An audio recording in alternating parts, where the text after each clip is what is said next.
The Threshold Combat Academy had been training officers for the Coalition for 211 years. It sat in permanent orbit above Station Kesarine, a ring of matte hull plating built long before any human had left their solar system, and in 2 centuries, it had produced every fleet commander of note across 14 active theaters. Its graduation rate was 58%. Its washout rate in the first year alone was higher than most academies' total attrition across 4. Admission required a sponsoring species. Humanity had been sponsored, reluctantly, by the Thren Compact 40 years ago, after the ceasefire that ended what the Coalition records simply called the Reclamation Conflict. 3 years of fighting that Coalition historians had classified, cautiously, as a border skirmish that got out of hand. In 40 years, 34 humans had been admitted to Threshold. 9 had graduated. The rest had washed out, transferred, or, in 3 recorded cases, been asked to leave for reasons the file did not specify. The current class had won. Threshold did not advertise itself. It did not need to.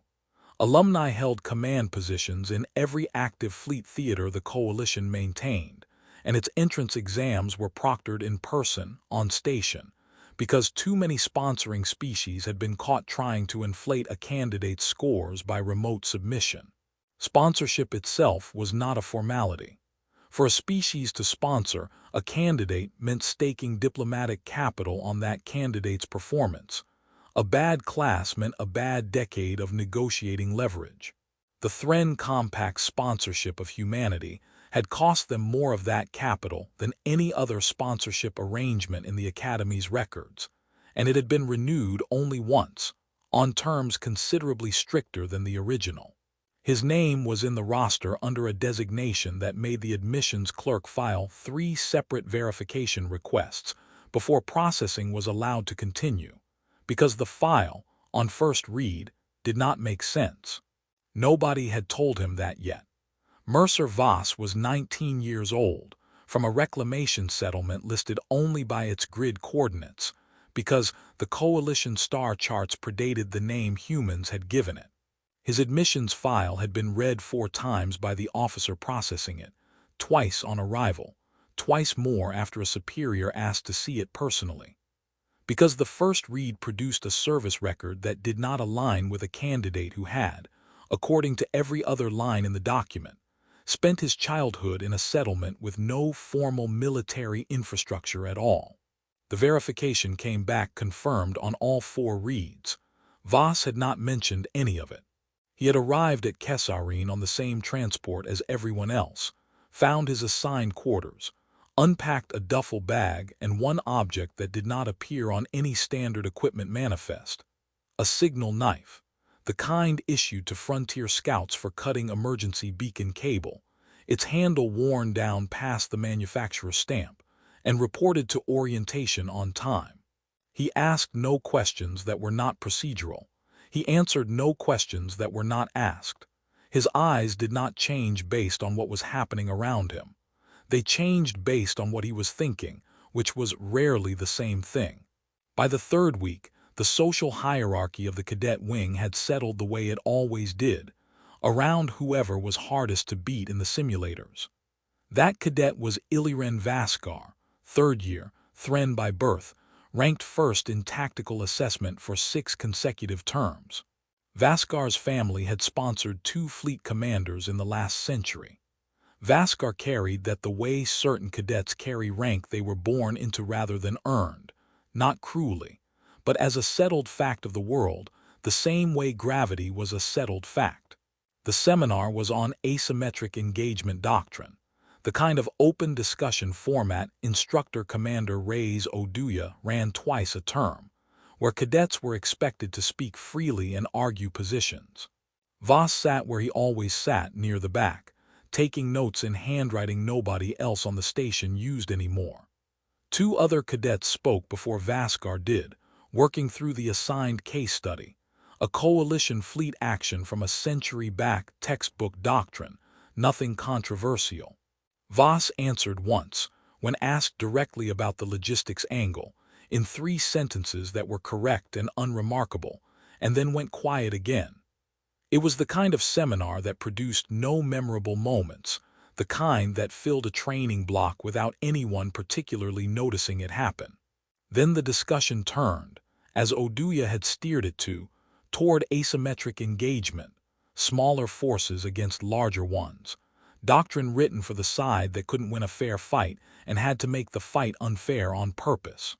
A cadet near the front cited a Thren campaign from 2 centuries ago. Another cited a coalition peacekeeping action gone wrong. The room was warm with the kind of academic confidence that comes from discussing violence at a safe historical distance. Vaskar raised the question the way certain cadets raise questions, which is to say with the timing and tone of someone who has prepared it, waited for the right silence, and chosen this exact moment to fill it. Since we're discussing asymmetric engagement, Vaskar said, I'm curious what the human contribution looks like, statistically. Cadet Voss's people fought a border conflict recently, did they not? Purely for the seminar's sake. What would you estimate the total confirmed engagement count is across the human contingent for that conflict? Several cadets smiled. It was a specific category of smile, the kind that happens in rooms where a hierarchy is being quietly reinforced, and everyone present has already decided which side of it they are standing on. It was not an unkind smile. It was worse than unkind. It was certain. Commander Oduya, at the head of the seminar table, said nothing. She had pulled the relevant service archives in the second week of term, after her fourth read of Voss's admissions file, and had been waiting since for a discussion topic that would let the question ask itself. That's a fair question for the topic, Voss said, in the tone of someone who genuinely thought it was a fair question. Are you asking about my settlement's local defense actions, or the full reclamation conflict total across all human units? Vaskar had not expected a follow-up question. The prepared rhythm faltered slightly. The full conflict total is fine. Voss thought about it for perhaps 2 seconds, not performing the pause, simply doing the arithmetic. Voss said a number. The room did not react immediately.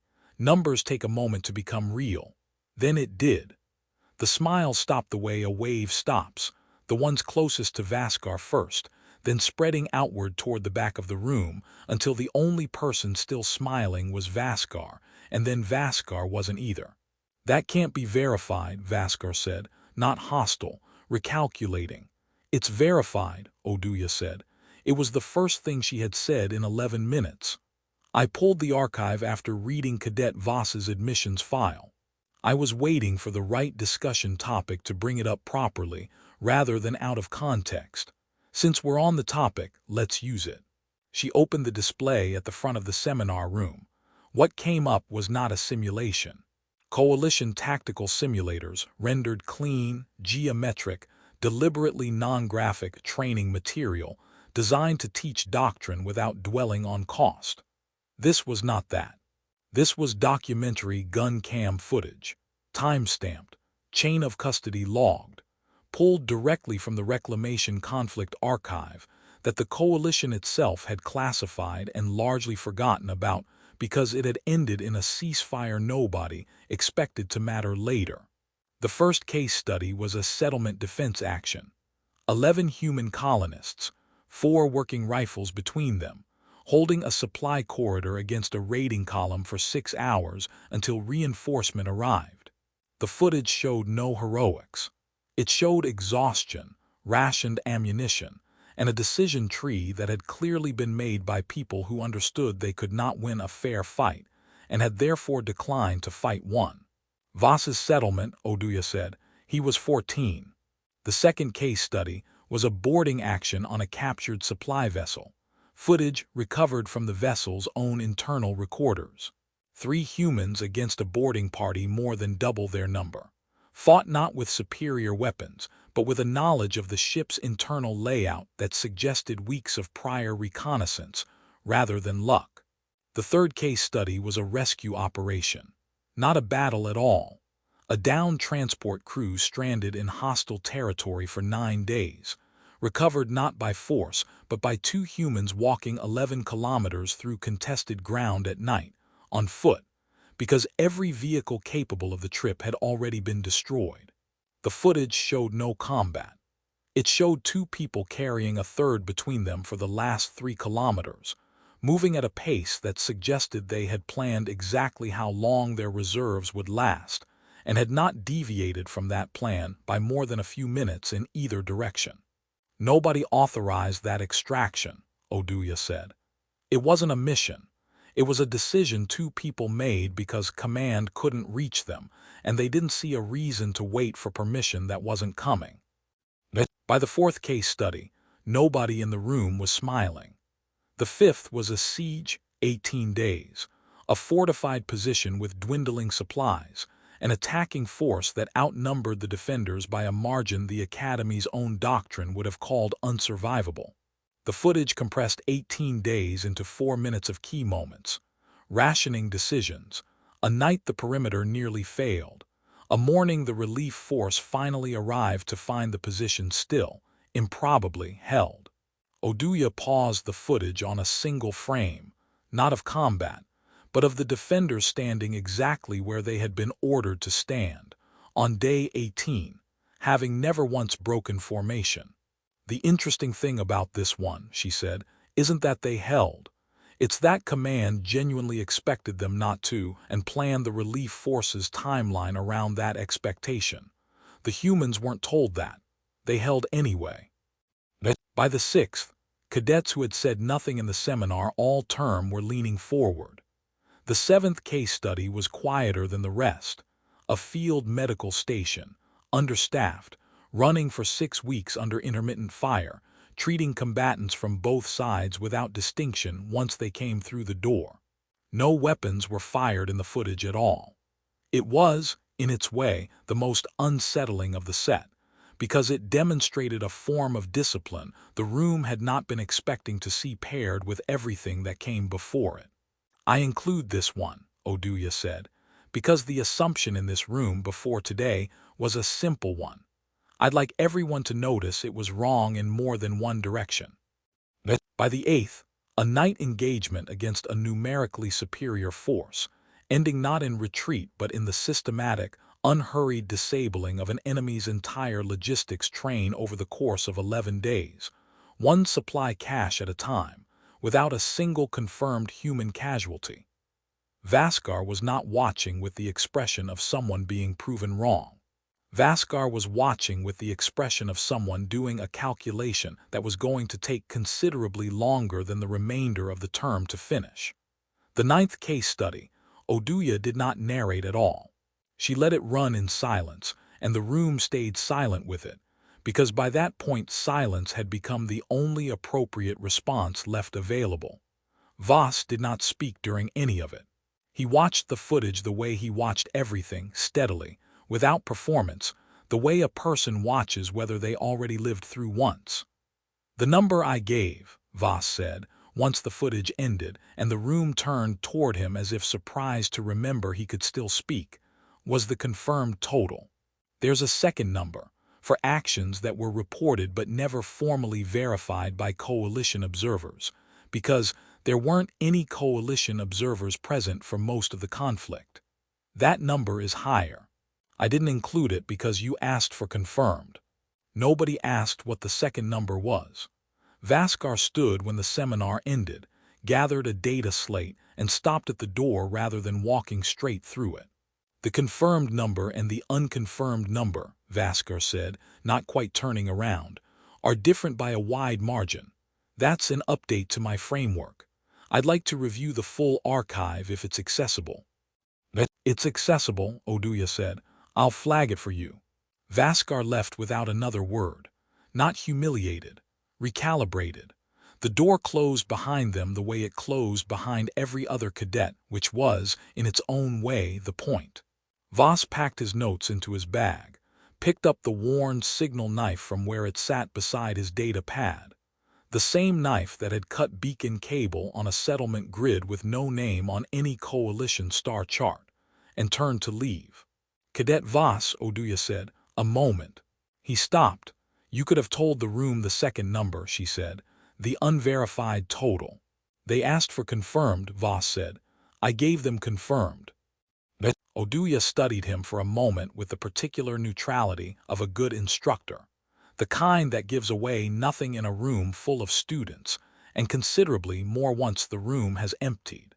Since the second week of this term, she said, I've been waiting to use that archive properly, instead of dropping it into a discussion cold.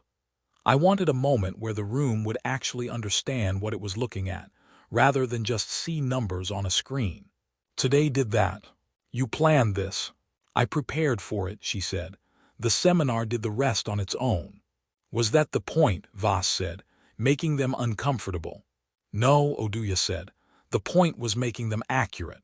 Discomfort was just what accuracy felt like today, to people who hadn't had a reason to be accurate about this before now. They'll be more careful with the next human cadet. Some of them will, she said. Vaskar will. That's worth something, even if it isn't everything. Voss said nothing to that, which was, by then, an answer Oduya had learned to read on its own terms. He nodded once, shouldered his bag, and walked out. No last word to the room, no glance back at the display still glowing faintly with the 9th case study's final frame, no acknowledgement that anything unusual had happened in the last 40 minutes of his day. The work continued. The institution adjusted quietly around him, the way institutions do when they have just learned something they will spend a long time pretending they always knew. Oduya sat alone in the empty seminar room for a moment. Then she opened the term's cadet assessment file, found Voss's entry, and updated the standing evaluation.